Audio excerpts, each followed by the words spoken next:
Good morning and welcome to today's live webinar on the topic why developers don't care about your employer branding and how to fix it. My name is Ivana Spiridonovic and I will be the moderator for today's session.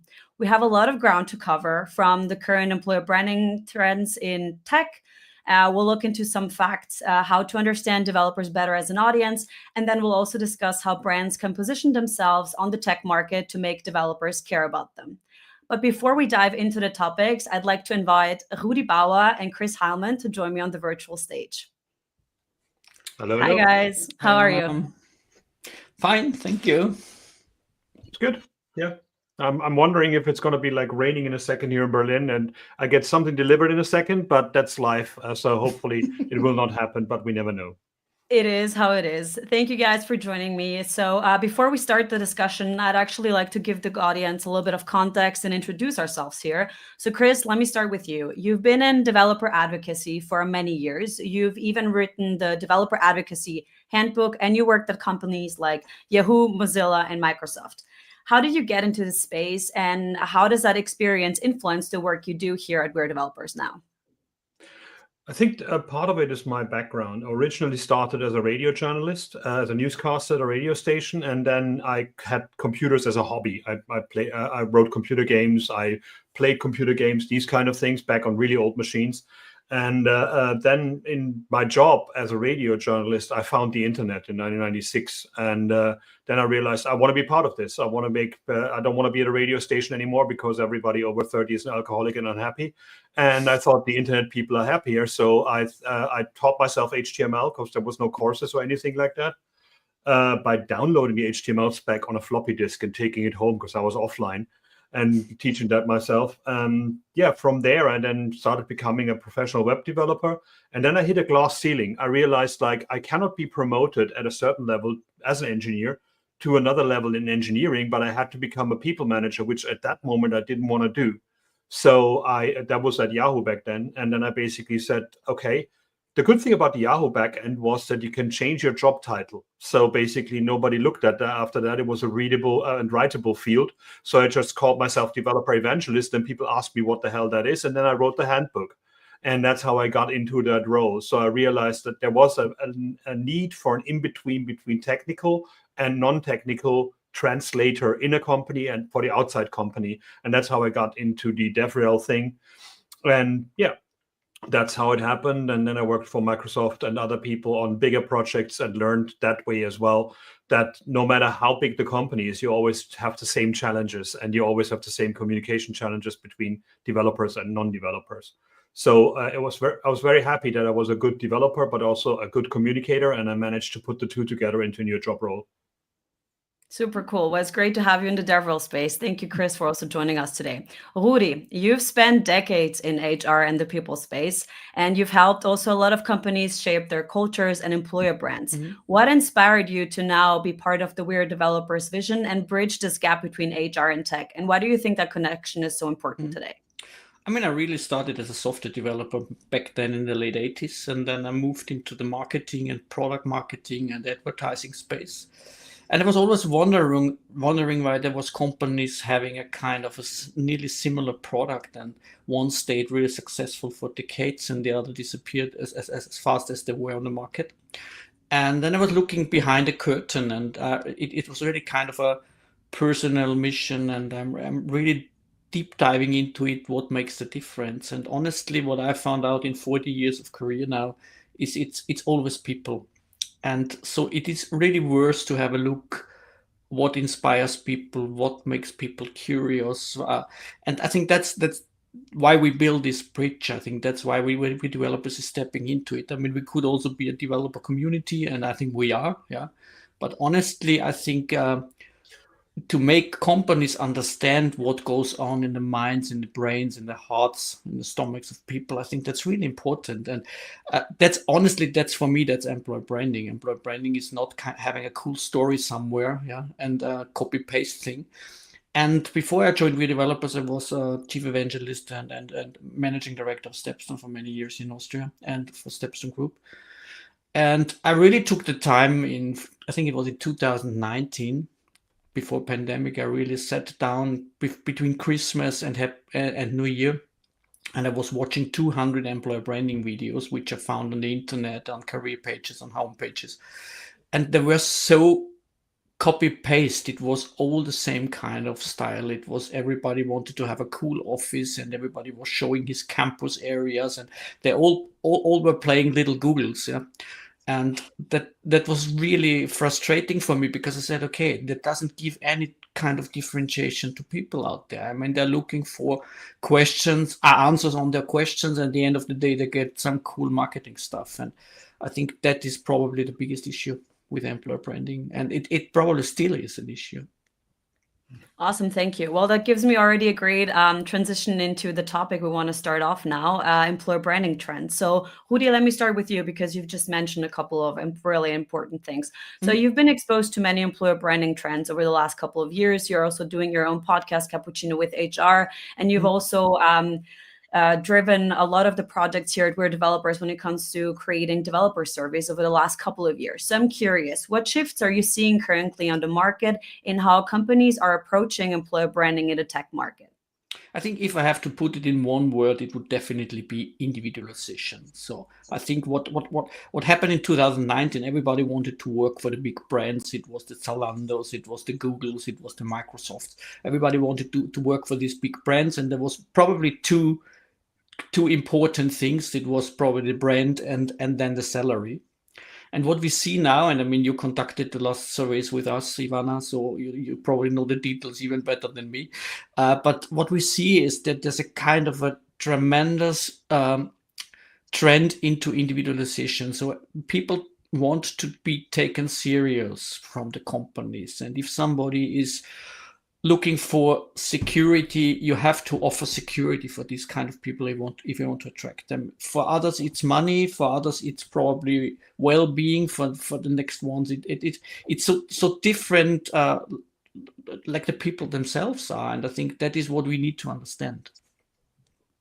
Very interesting. And Chris, what do you think? Because you've been a developer yourself, you've transitioned into the DevRel space. What do you think developers actually care about when they're thinking about potential employers? I think what Rudi said is a very important point, that basically we used to just strive to be part of the big players, and we were like, oh, it's cool if you made it when you're in Apple or you're in Microsoft or you're in Google.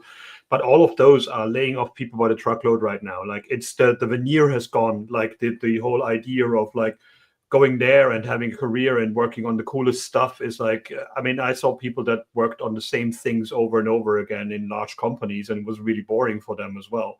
So the fact of like taking ourselves serious, and thanks, Rudi, for bringing that up. I find that very bizarre, like that infantilization of people that happened in the beginning, in the mid 2000s, where it's like, yeah, it's great, I can go to Google Campus and they wash my clothes for me, and I'm like, I can do that myself, like I know how a washing machine works. So the whole idea of like making everything for you and keeping you in the campus with a golden ball and chain for like 18 hours a day makes no sense to me. And me never having been in university, I always felt this like campus feeling that these companies gave me creepy as hell. It just felt like weird to be in a place where the company tells me you're now part of our family, and I'm like, well, I don't even like my own family, so why should I actually choose another one? This makes no sense. To actually the forced marketing that every company has a cutesy name for their people, like the Microsofties and the Googlers and the, I don't know what other people say, like there might be inappropriate things if you shorten the names of things, but it feels just like this forced, like, oh, we're a great family here. And that becomes so hollow nowadays, seeing all the rounds of layoffs and seeing how fast it actually happens that people get changed. And that, like, I mean, at one time in a company, I won't mention Microsoft, we had a T-shirt that basically said, like, this is not my first reorg, because every single time a new director came around, the whole department went with them, and the goals of the department changed as well. So halfway through your programming journey of developing something amazing, it became not interesting for the company anymore. So what we're looking for right now is, first of all, salary, but please never ever put in a job ad that we do competitive salary, because it means nothing. Just put a number there. Fine. Like, if it's not the number that you want, whenever I did negotiations in a job interview, I put 20% on top. Like, let's go from that. It's a bit like selling things on Vinted. Somebody has like 20 euros and you offer them 5 euros. That's the same with like job interviews. So please put a number there, and so don't say like we're competitive, because I'm not going to put the effort in to do the research what competitive means. Like, I'm not going to research your competitors. Just give me the information that you want. And what developers are looking for mostly nowadays is actually not only having a good environment, having a good developer environment to get your MacBook sorted, to get your computer sorted, whatever you want to do, but also a bit of like trust into the company. Like, if I start working here, where am I going to be in a year's time? And this is an age thing. An 18-year-old developer doesn't care. And it was very frustrating working for large companies as a lead engineer, because there, every half year changing the company is a normal thing in the Silicon Valley and in Seattle as well. So every time you train somebody up to become something useful for the company, they left because the other company offered them more money. So money is a thing, a level. Like, we expect that kind of salary, but you cannot tease us with like more. I mean, was it like 250 million sign-up bonus for that one player, for that one AI researcher at Meta? That's like salaries for football players. And the main difference is like computer developers use full sentences and these kind of things, but it's as much silly money.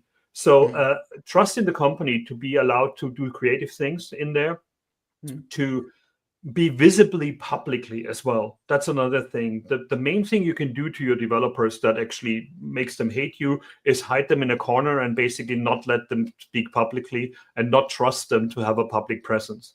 I had an offer from Apple at one time, and they asked me to shut down my blog, which I wrote since 2005. So I'm like, I don't care how much money you pay me. I'm not going to become your person. Like, I'm not going to become Apple. I'm going to stay Chris Heilmann. And I think that's something that is very, very important to see. So the stupid interview question, where you see yourself in 5 years, is something that I've seen developers, especially mid-level and senior level developers of a certain age, ask people in interviews instead of the company asking the person. Like, what is your plan for me here in the company for the next 3 years, is something that your employer branding should answer, rather than just like, okay, we're as good as the others, but we pay you less. And don't force me to come back to the office all the time.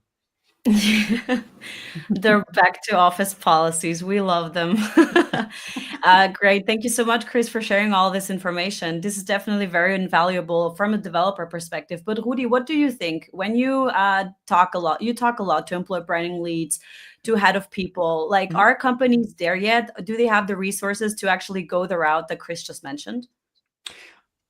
I think they've learned a lot. Honestly, if I compare what was there in 2018 or 2019, I think the employee branding and the HR teams are already there. I think they are struggling with convincing the rest of the organization, probably, instead of getting it right. I think that's probably the biggest issue at the moment.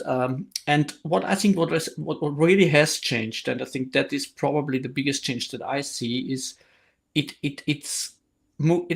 has moved from a short term to a really mid and long term approach. So I think you can't do it right, because with all this learning, understanding, building up trust, and that is what Chris mentioned right now, was more or less, people are asking for trust.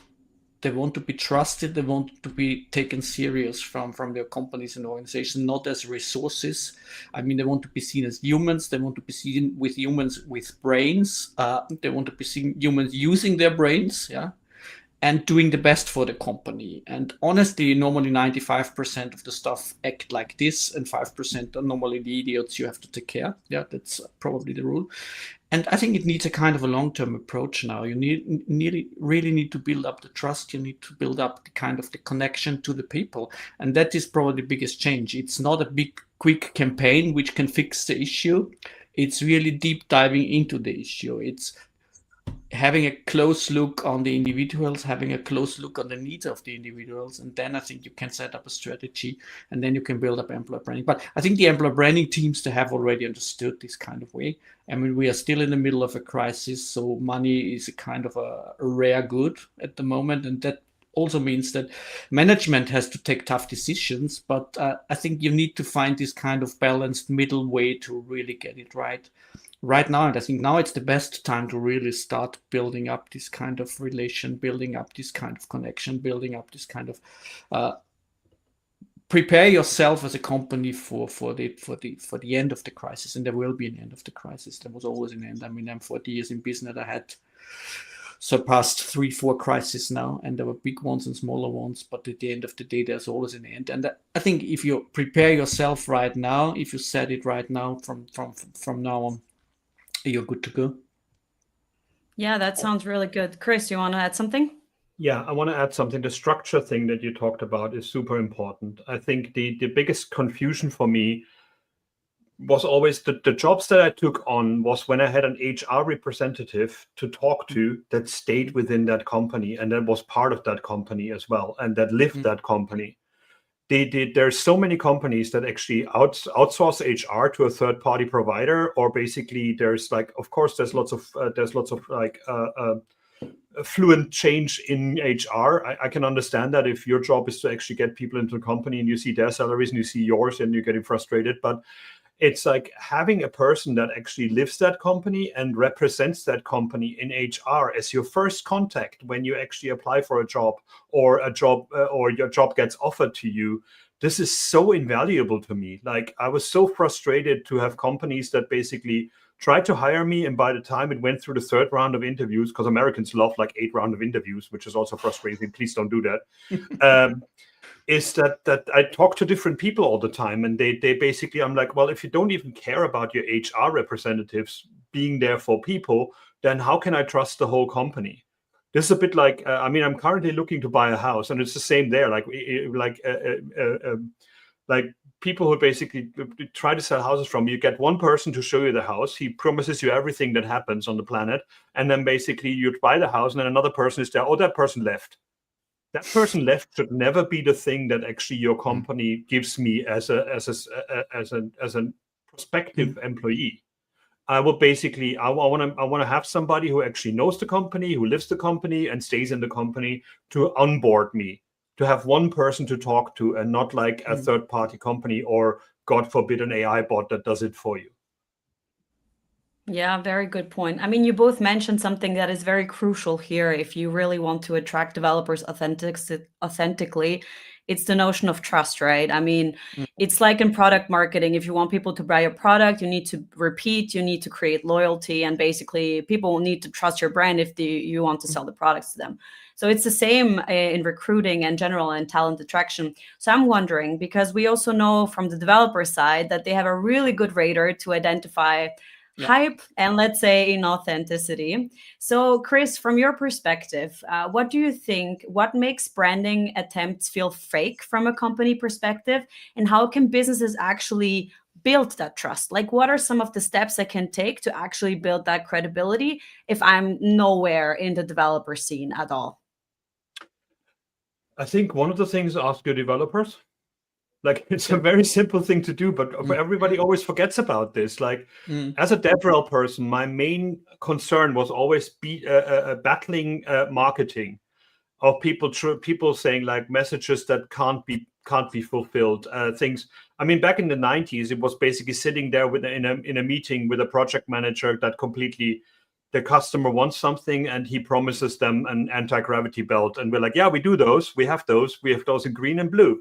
Like, they're just basically just when you actually go out and you do your brand to developers, I think just being honest about it is a very, very good point. Yeah. It's a very, very good thing. Ask your developers, if you don't have a DevRel person, get one of your developers who is more outspoken than the others and promote them to a DevRel person, or offer them the job of a DevRel person, and then say like, okay, when we're doing outreach to developers, what do you think? Does that work? Does that work? Much like you do user testing with your final product, do user testing with your developers inside the company, and that way you can find out if something is wrong or right.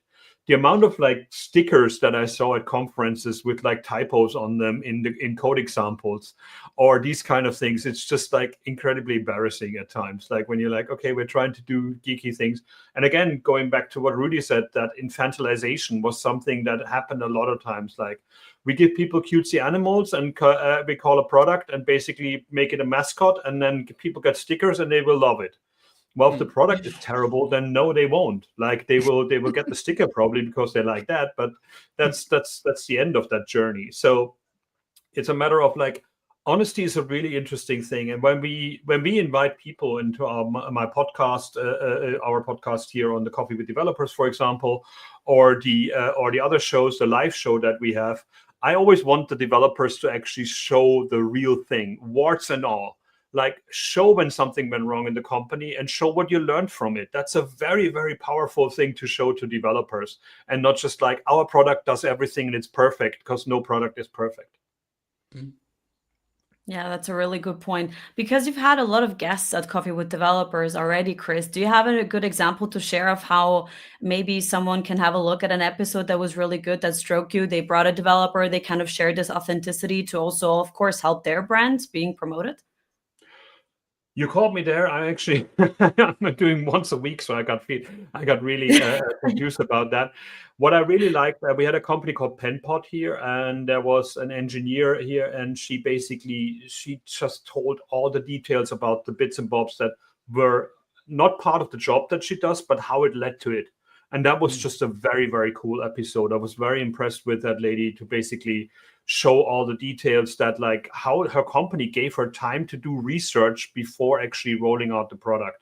And in a world where people say like, oh, you can vibe code anything, this is a very cool thing to see that companies do that, and companies allow you to get this kind of information in there. It's a really interesting company that I found really exciting to talk to. And we also get we have a knack of getting like companies to basically bring the right people. I mean, at the Congress, the WeAreDevelopers World Congress, we had Ryan Salva there, who worked with me at Microsoft, and now he's actually at Google, and he showed some really, really cool stuff. And what I really loved most about our Congress talk, and I was the main moderator on stage, which should be a horrible situation for me, but every single live demo we didn't work. And I'm like, this is so good. This is so honest. This is so direct, because every developer knows it doesn't work that way. Like when you see something perfectly on stage, it's a video, or some developer in the background is doing it, not the person actually on stage sorting the computer out. So that was very, very honest, and I really enjoyed that. And yeah, the Coffee with Developers and the live show is fun to get people in, to show that your company has people and not only like products or product people. And that's a really, really good thing to see. And I found that's interesting, that like the higher up people were to a degree, the more interesting their stories were as well. That live show is an interesting one, because we're still playing with the format. We used to have live days during COVID when basically everybody was at home. And now we're actually making more like a chat show, where we basically show a few things and then chat with an interesting person every week. And it's good fun. So if you know somebody from your company that is a bit quirky and actually knows how to woo people in terms of technical things, not necessarily related to your product, it might be a good person to send us over to speak at the live show. Really cool. Thanks for adding that. Maybe because not everyone in the audience may know the different formats we have, Coffee with Developers and the live show. Could you maybe give us a quick comparison what the different formats are next to each other? Like if someone is interested to kind of go into that type of touch point, should they go to Coffee with Developers? Should they go to the live show? What do you think? What are the goals depending on how they want to position themselves? Okay, well, Coffee with Developers is a podcast. So basically it can be a conversation. It can be a mix of a conversation and a presentation of what you do. And it's going out as audio only and as video as well. So basically that might sometimes be a challenge when people show things for 15 minutes and people in the audio podcast wonder what's going on. But it's going to be half an hour to 40 minutes, and it should be snappy. But because podcasts that are long are just there if they have divisive topics rather than like technology topics. And yeah, I mean, we had Mercedes-Benz on there. Some of them we went to the company and recorded them on set, and that actually are the ones that actually, weirdly enough, are more successful. But it's, if you have a beautiful office and you're in Berlin or area around, please come around. I'll be happy to come around and have a coffee with developers for you there. So it's more of a focused on one person, focused on one topic kind of thing. Whereas the live show is like, here's what's happening in technology right now, and here is a few tips and tricks, and then we go into the guest of the week that we pulled out of a hat or applied to us to basically talk to another 20 minutes for like their extra specialty, so to say. So it's more of a roundup of like cool ideas, and it's a great opportunity to show that your company is also interested in the larger market rather than just myopically looking at only what you're doing. So that's where the live show comes in. If you have a developer or a person or a technical person that is not happy to give a presentation but is happy to chat about cool geeky stuff, then the live show is the thing to do. If you got somebody who's got a presentation or got a presence or actually has something that they really have on their heart to bring out to the developer community, then Coffee with Developers is the better product for that. Super cool. Thanks for clarifying. Rudi, I'm curious about what you're thinking. I mean, you've mentioned something very interesting, and it's definitely this long-term aspect when it comes to employer branding. We definitely see that a one-off campaign is not working. You can't just put an ad and developers will just fall into your lap, because most developers are also not actively looking for a job. So you need to make sure that your brand is where the people are. So do you have any tips, apart from the ones that Chris already mentioned, how can companies actually create meaningful but also recurring touch points with developers? Like, what are you seeing? Maybe you've heard some cool examples from the podcast Cappuccino with HR. It all could also translate into other industries. What are your thoughts? I think that the most important thing for me is to understand the reason why developers are showing up at different kind of communities. I mean, if you take WeAreDevelopers as an example, I mean, they're coming because of the content. They're really interested in the content. They're interested in building their careers. They're interested in getting themselves up to date. And that's the reason. On the other hand, we have companies, of course, they want to do employer branding. They're looking for developers. They want to retain people. I think so. It's a kind of combination. I think the combination is on one hand to understand what needs to be done. On the second hand, what Chris already mentioned is, I mean, in employer branding, as it's a kind of a marketing thingy, we are looking for a USP. So everybody in marketing is looking for his first USP. And so I think employer branding has also and I mean, the best USP is asking your developers, because they are the ones that can really tell you what makes you unique. Yeah, is it the tech stack you're working with? Is it the job security? Is it salary? Is it remote work? I mean, it could be one of these, and then you need to really put it into kind of a clear messaging, and it's storytelling at the end of the day. And you need to continuously. There's an old person which says, if you want people to understand your story, tell it 1,000 times. So it's not done by just putting it out somewhere on the internet, on LinkedIn or on GitHub or another platform. I think it's really continuously talking about it, and it needs a lot of repetition. It needs a lot of continuous communication. And I mean, the reason why we also created a format for HR, which is called Cappuccino with HR, which is the podcast for the company side, so to say, is because even there we see, if you go through all our content and if you just put into the search bar, for example, mental health, which is a really topic, we know that from all our surveys that mental health becomes a big issue. Yeah. We see that the content is now starting mixing up. So there's content which was created from the developer side within our community is mixing up with the content which was created by the HR side or by Cappuccino with HR episodes. So what we see is there's a kind of a mixing up of content because it becomes relevant for both sides. And I mean, saying something means on the other side a person understanding it, and the opposite. So if developers ask for something, somebody has to give them an answer, and the other way around as well. So I think it's at the end of the day, my grandma always said it's about communication between people. And honestly, that is what we do. Yeah, we are a platform where we open up the communication between both sides. That is the most important thing that we provide.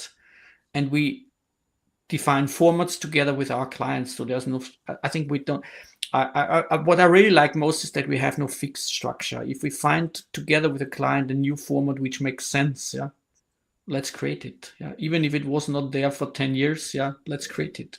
Just let's go into it and let's create it. I think all our formats were created exactly like this. Yeah, somebody had an idea and we sat together and said, okay, let's give it a try. Yeah, I love that. I mean, we talk a lot about this crossover between HR, employee branding, and tech people. And I mean, we see a lot of benefits coming from a business perspective, of course.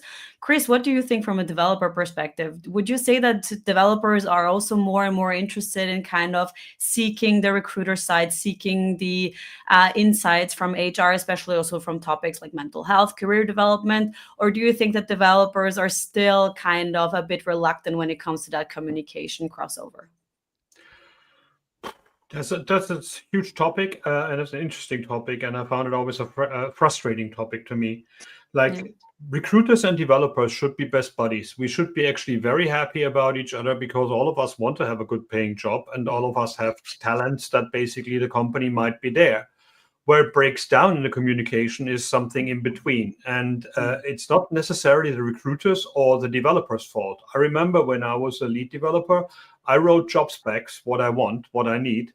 And then it went through HR, and then it went through some magical land called Narnia or something. And then a job description came out of it that had nothing to do with the thing that I originally wrote there. And a few of the things that were in there, like gatekeeping things like needs a Ivy League degree with at least parents of like $20 million worth, and these kind of things, then basically I was just saying, where did that come from? So I think the HR and bridging that gap between HR and development is why I was interested in WeAreDevelopers as a company.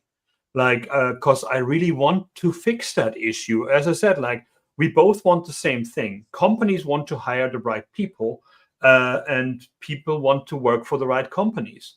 So that there is this disconnect is just very confusing to me, and it's very frustrating as well when it comes to, like, as you said, mental health issues that people don't care about. Because I mean, we're going back to a very horrible world in that case. I remember when like Windsurf was bought by another company, and the first announcement was like, well, if you don't want to work like 80 hours a week, then basically you can leave here because we love software.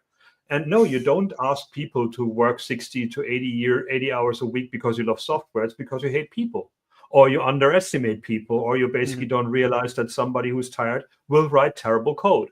Like, that's something that a lot of people don't quite grasp yet, that human factor is a bit of it. And that ties back into old prejudices of like developers are just like half robots that in the corner that can't talk to people anyways and need to be taught how to wash themselves. And basically just it's a very important thing that we actually bridge that gap and actually make sure that people understand that we both want the same things. I actually like that the market has collapsed to a degree, because I don't get 20 offers a day anymore like I used to, of like random recruiters sending me things that have no impact or no relation to what I do, because they had to do their like daily goals of like sending out 50 emails to prospective developers. So that market kind of crashed, and that's kind of good because we have a chance to actually think about who we're hiring and think about how we want people to be there as well.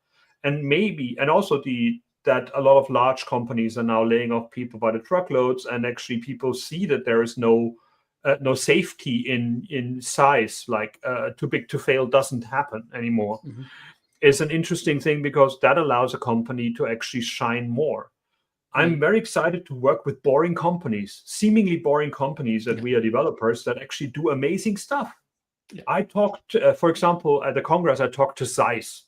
No idea. I was like, I had an astronomy degree in high school, and basically knew of Zeiss only because of lenses. And I'm like, okay, cool, lens company. Why the hell are they?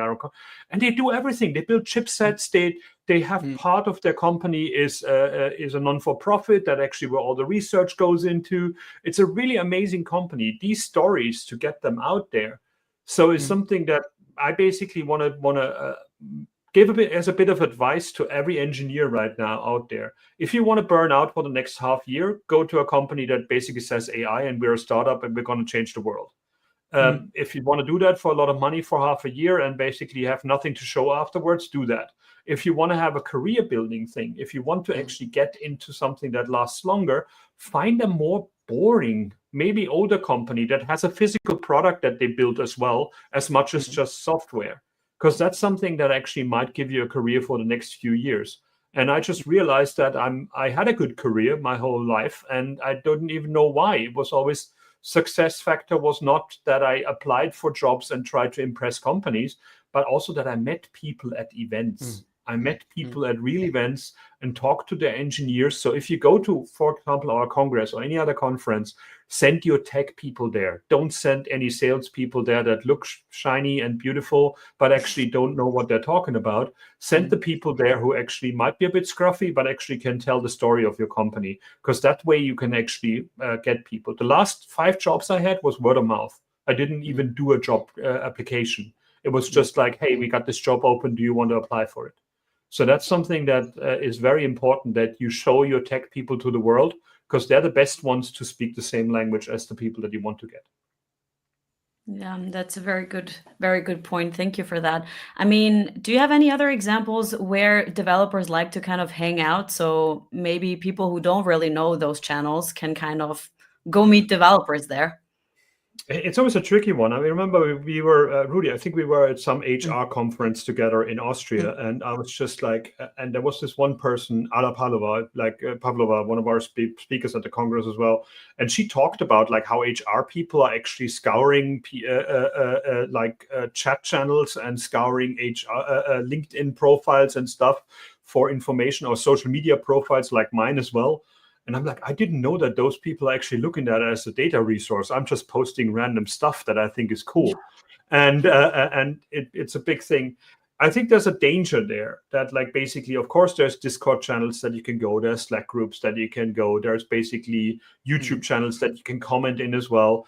But it can feel very forced. Like we said before, like there's a hello, cool kids, I'm here as well, and I know about techie stuff. How about that Star Wars, huh? Like, no, don't do that. Like, really try to, I mean, if you really want to get into those channels, allow your engineers time during work time to actually be part of those channels and represent your company there, rather than just trying to do it yourself, because that always feels either you are bored or the people are confused about how you're trying to get into it. So these are not things that are there. I mean, I always get this like a reality check with my partner, because she's got nothing to do with computers at all. And she basically just looks at me and I'm like, that excites you? Okay, interesting. So no, it's really either you are a geek or you're not. It's really hard to fake it. Yeah, very good point. And if you're ever in doubt on how to communicate with developers, we're here for you. We are developers. Rudi, what are your thoughts? We talk a lot about employee advocacy as well in Cappuccino with HR. Can you give us a bit of an insight? What are your thoughts to get started here to kind of bring developers messages out from within the company to actually get more developers in? Yeah, I think they are the best ambassadors. If you want to really grow your team, I think the people that you already have in your team, and I mean, it's what Chris said half an hour ago, probably already the first time. He said, yeah, ask your developers, talk to them, use them as ambassadors, give them the freedom to really speak out for you. Don't put any marketing stuff on it in a way that you need to read everything first. Give them this kind of freedom to really talk openly. And it's not a question of being loved by everyone. It's the question of being loved by the right ones. So I think you can't shine for the whole world, but you need to shine for the right people. And the right people, they are probably very similar to that one that you already have within your organization. So if you give them the trust, if you send them out as ambassadors, if you really use them as the living examples for shining out brightly on the market, I think that's the best way of doing it. And it really works. But you need to have trust. You need to give them the freedom. You need to give them the time, the resources. And then I think it's a kind of a plan that you can really build up from scratch. And it's very easy because I mean, honestly, we started our own community. WeAreDevelopers. The first one that we asked, what do developers like and what do they dislike, was Admir, who is still in the team. He was our first employee. So I think he's got employee number 2 or something, or probably 3. Yeah. He's still in the team, and he was the first developer that we were able to ask what is inspiring developers, what makes them curious, what is cool for them, and what they really hate. So we asked this guy, and then we started building up content. And at the end of the day, we ended up with, I don't know, 1.7 million developers, and we ended up with a huge community, and we ended up with 48,000 hours of content on our platform, which was not produced by us because we are so clever. It was produced by the community for the community. And I think that's the wonderful thing, because then we are using the whole community as our advocates and ambassadors. So I think, and that makes it trustworthy, and that makes it really reliable. Yeah, I want to point that out, that I had a few companies where I started the communities, and I think these days are over. You cannot start another community. Like the whole idea of social media that back then was like, have at the core something that is emotional. Like, I mean, like Last.fm started with music, Flickr started with pictures, that things that people care about. Like these things grew. Then we had the second phase of social media where everybody just like, here's a platform, let's get people in that can say whatever. And that actually doesn't feel like it. So if you're a company and you're thinking about developer relations or like reaching more developers, and you're thinking about starting your own developer platform or your own developer program, then be committed for that for the next 10 years, and be also prepared for lots and lots of stuff that you don't want to answer, that you will have to answer. Or work with somebody like us that actually does that for a living, and actually we can make your company shine through that as well. That sounds like a horrible sales thing. I just feel like I'm in a shower now. But it's a very, very important thing to remember, that the most depressing thing that I've seen in the developer relations space is a lot of companies starting developer programs and then letting them slowly die out and basically not be available at all anymore. So if you do that, have commitment and make sure that actually it will cost you a lot of money and will cost you a lot of time to do it. So instead, go where developers are already. It's actually a better option than just like trying to run your own program that you're actually not committed to, but you just think like, okay, it's an important thing to do right now, so we should have one of those. Same with APIs, same with like systems that you give out for developers. Whatever you want people to contribute to your product, leave that, put that out there and maintain it. When it comes to open source, I'm a big advocate for that. There's always a good saying, like, open source is not free. Open source is free as in puppy. So it's a puppy that actually is lovable and great, but it will also shit in your house, and it actually does a lot of work. So make sure that you actually have the right way, that if you want to start an open source project or you want to start a developer community, you will have to have an 8-year commitment for that, much like you have with a dog as well. Yeah, that's a very good tip. I mean, it's definitely a better way to start off when you can leverage already existing databases or communities instead of just starting from scratch, because there's no guarantee that it'll work, right? I mean, in the end, you have to build trust, and it just takes a lot of time. Thank you for that. Rudi, any final words, advice from your side? I think the important thing is staying as authentic as you can be. I think that's the most important thing, and really try to understand the other side. I think that's really what I mean. I'm coming from marketing. I grew up in marketing. That was probably the first 25 years in my career. And what I learned really first was getting a kind of a clue of the personas, to have a really kind of understanding for what inspires them, what makes them curious, what gives them the security they need, what helps them to understand what you're doing. And I think that's the most important thing, to really get this kind of understanding. And what I really think is as important is to also, that's purely meant for the HR side in companies. I think it's getting out of this victimized situation, being part of the big table. I think the role of HR has dramatically changed over the last couple of years, and it will further change. I mean, if AI is coming into organizations, if productivity can raise like hell by AI, it really means a kind of a really strong human focus within organization to balance the thing, because I think it's really important that it stays balanced, because otherwise we will end up with a really a world that honestly I'm not willing to be part of. And so I think it needs this human aspect, and that needs that kind of a more braveness. It needs kind of being bolder as HR and getting a strategic approach to solve the issue. I think that it needs really a strategy. And I mentioned that quite often because I was in marketing, I was in product, I was in sales, and I never met companies that had no product strategy, no marketing strategy, or no sales strategy. It could be a good one or a bad one. Yeah. But at the end of the day, I still meet a lot of companies that don't have a clue about a people strategy. So they hire because they lost someone, they try to solve some issues, but it really needs a strategic approach. It needs to, how do we go into the future? What does it mean from the resource point of view? What does it mean from the skills point of view? How do we want to work with AI in the future? What are the roles within organizations? And I think that's a really strategic approach, and you need a people strategy.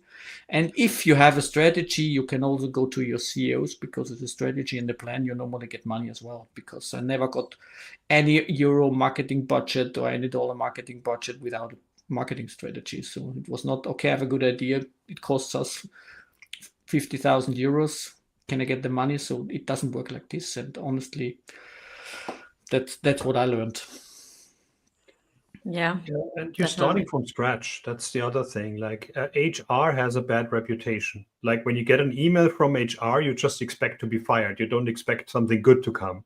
Like I mean, especially in the US, it's basically every time you had a conversation with you had something to do with HR, you're like, okay, something went wrong. Yeah. So turning that around and basically just saying like, hey, we're just here for you. And that could be simple things. I mean, one of the things that I like, for example, at WeAreDevelopers is that we have this company benefits that basically it's just a portal where you can buy things for like 20% off. And these are the little things that actually make sense. Microsoft's had this thing like when you did work for an NGO or you did some non-for-profit work, they actually put an extra day on there and gave you an extra holiday if you did something for that. So these are the little things that actually allow you to actually do good for the world and actually show the company in a good light as well. So there's a lot of things that actually make sense to go there. And let's not forget that as developers, we're focused on things that you're not focused on. I mean, I worked for Yahoo for 4 years. I probably have shares in Yahoo. I have no idea where they are. I don't know how to contact them.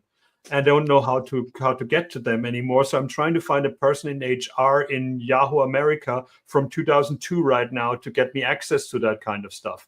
That's the kind of things I don't think about. So if your company thinks about this stuff for me, that's probably a great company to work for.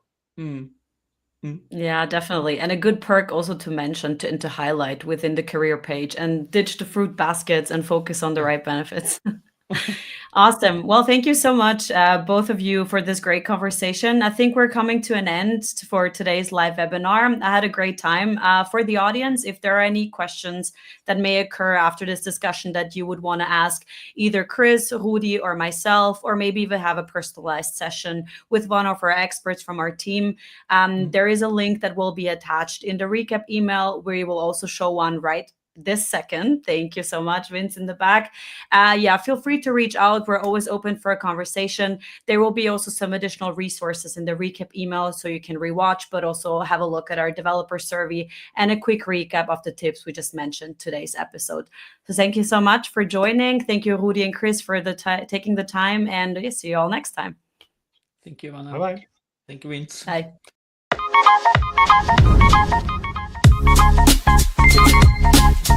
Thank